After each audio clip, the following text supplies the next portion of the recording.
up, little guy? I went probably 500 meters and paid like 30 lent. What? And this woman's from shop, you say Bulgaria. They're like, If you are used to being able to call a taxi that doesn't exist here, I would stress learning a little bit of the language. It's not an easy language. I saw a group of maybe 12 to 14-year-olds, all of them already smoking. You will smell like cigarettes. Your clothes will smell like cigarettes. Your hair will smell like cigarettes. Talk about a few things that are very Bulgarian. Things to know if you're coming from other countries, especially Western countries.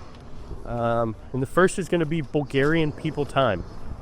If you're from the West, you're probably familiar with that type of language. But they have their own time here. Whether it is waiting in line for a rental car, waiting for a flight, waiting at a gas station for someone to come help you. There's no sense of urgency anywhere. What's up, little guy? There's no sense of urgency. They're on their own time, which is good. It's good and bad, right? Like if you're from the West, you're very go, go, go, and these people are relaxed. So I'm not even going to hate that.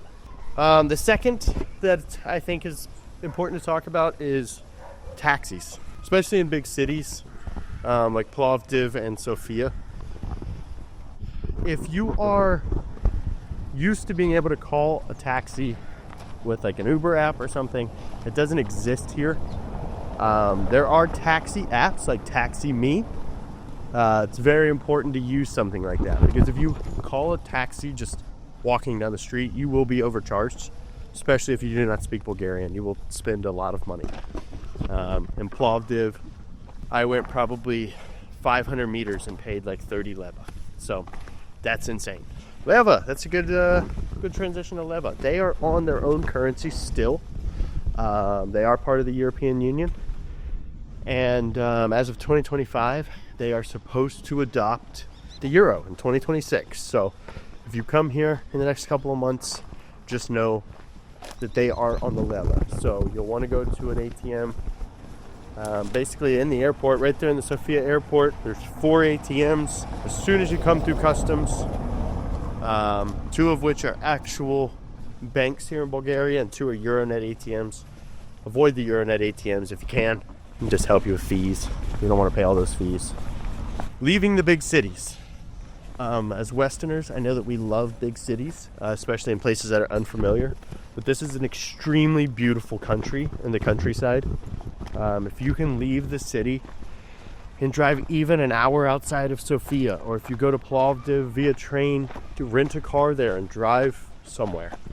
It is a beautiful place. If you're staying in Sofia, which most people do, head out towards the Macedonia side, out towards Kustendil. It's a beautiful city and you'll see all the beautiful Balkan mountains. It's great. I can't stress that enough. Get outside of Sofia. When you're on that path out to those Balkan mountains, you're going to run into a lot of small villages. I would stress learning a little bit of the language. It's not an easy language, so don't go crazy with it. I know a little bit of Russian, and I still think it's a very crazy language. Most of the people here do speak Russian of the older generation, so you can get away with that, but you need some sort of language. Just a few words. It makes people happy. what? And this woman's from shop, you say Bulgaria. They're like, Which is thank you, by the way. But yeah, even if you just say thank you in their language, they are really happy. In their culture too, right? Like learn a little bit of their culture. Understand what they're doing. It goes a long way. People like that, especially in the rural villages outside of Sofia. They're not used to seeing that many outside people. So especially if you're an American, they do obviously go there, but I think it makes them happy if you know a couple words in Bulgarian. Makes people smile. That's a great time to bring up the next one. This country has a lot of ethnic groups. I've made a video about it before. The main one is gypsies. People all across Europe hate the gypsies. You will see a lot of them here in Bulgaria, a lot in Sofia, There are, everywhere. Honestly, everywhere, and they're their own people. So they are not bad people. If you listen to a lot of Western Europeans, native Eastern Europeans, the Bulgarians themselves, they don't traditionally like the gypsies and the gypsy culture. It's something that you're going to see. If you go to Kustendil, for example, you will see gypsies riding on roads with cars, and they'll have their horses, right, drawing a wagon that's barely held together. You'll see them walking around with no shoes, extremely dirty. You'll see them giving their children, not too long ago, we saw a child who was probably 3 years old, and his mom, these were gypsies, and his mom was pouring sugar packets into a Coca-Cola bottle, filled with Coca-Cola. So they were adding sugar into an already sugared beverage. That's something you're not used to, right? Especially giving that to like a 2-year-old, someone that can't even speak yet. Do you remember that? Yeah, it's just something like that. To me is shocking, right? And they don't really care for other people, so just be wary of them. Don't be afraid of them by any means. Yeah, they're not bad people. It's just the culture. What for us, that we get not get used to this. Yeah, she's from Ukraine and she's not used to that. As an American, we don't have that. In my last video about them, I said that in Europe they treat them sort of like how in America we treat the homeless. They pretend that they don't exist, and dealing with them or talking with them is a nightmare to these people. That's how most of the people here see them. So there's nothing to be afraid of with them. They are good people. Just keep that in mind whenever you come here. Another thing that I want to bring up, being an American, is the public consumption of alcohol. As an American, coming to Eastern Europe a lot, and Central Europe a lot, the public consumption of alcohol, not just beer, but hard alcohol. You will see people drinking vodka at 10 in the morning outside of a grocery store, just eating a loaf of bread and drinking vodka. That they wake up and they eat bread and drink vodka, right? Or beer, and it's totally normal. Just happy be old. Yeah, that's just normal life. We would consider that alcoholism. Here, that's just culture.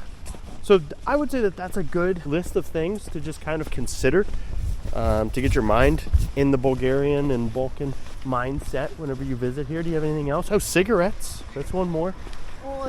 They smoke cigarettes inside, everywhere. It doesn't matter where it is. If you're from the U.S. and you're in your 30s, like I am, you remember going to restaurants as a kid and they would say smoking or non-smoking.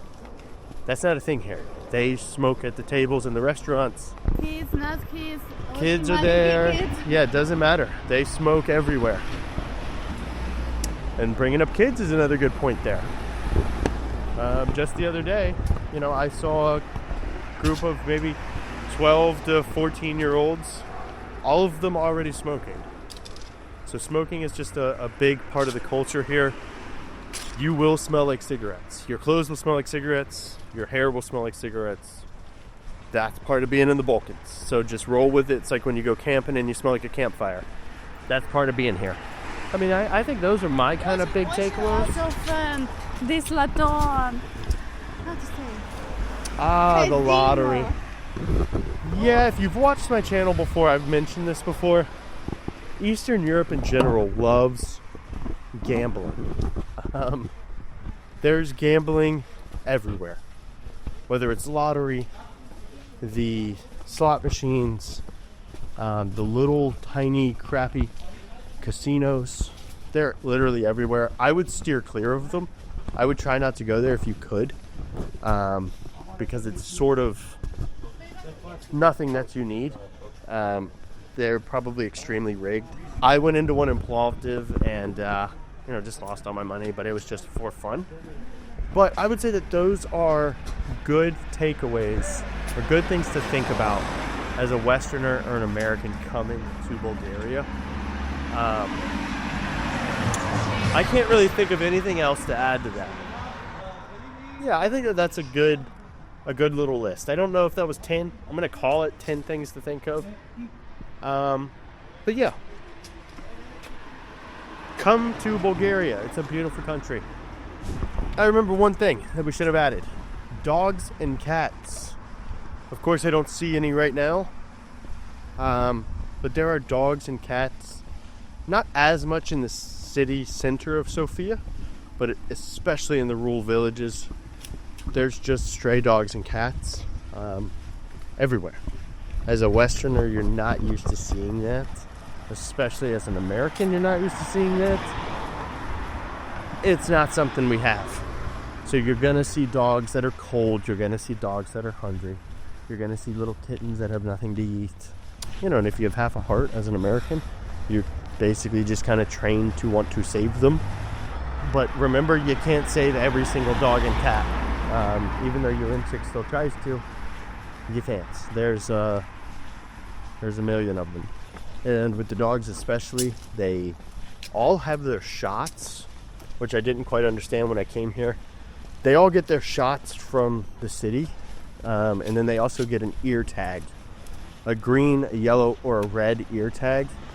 Sort of like a cattle tag, right? But green means that they're extremely friendly. Yellow means that they're not bad, but they're not so friendly. And then red means that they're not friendly at all. So be mindful of that when you see these dogs. Look for the tag.